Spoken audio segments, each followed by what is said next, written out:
E aí, seus irada vinheta.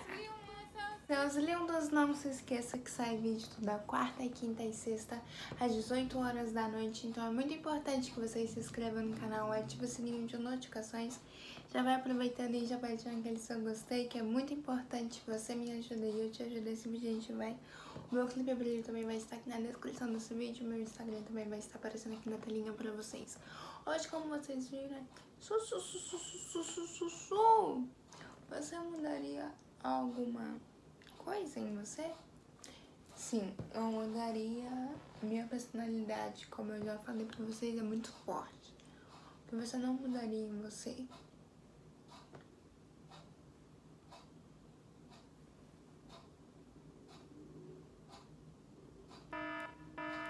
Eu não sei. O que eu não mudaria em mim? Não sei. De verdade. Você gosta de ser amiga ou não ser amiga? Eu gosto de ser amiga das pessoas. Você Mentira! gosta de dançar ou cantar? Vixe, os dois, né? É um dos meus hobbies, assim, preferidos. Gato ou cachorro? Ah, bom! Miojo ou comida japonesa? Eita, é uma das minhas coisas preferidas, né? Mas por enquanto, já que faz tanto tempo assim que eu não como comida japonesa, mas eu vou ficar com miojo.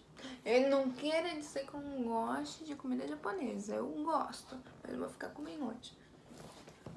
Gosta de água ou suco? Os dois. Mas eu bebo mais água, então eu vou ficar com a água. Então foi isso, seus lindos. Eu espero mesmo que vocês tenham gostado desse vídeo. Se você gostou desse vídeo, não se esqueça de deixar o seu gostei, inscrever no canal pra quem não é inscrito. Super beijo pra vocês, amo vocês e ver vocês até amanhã, se vocês quiserem.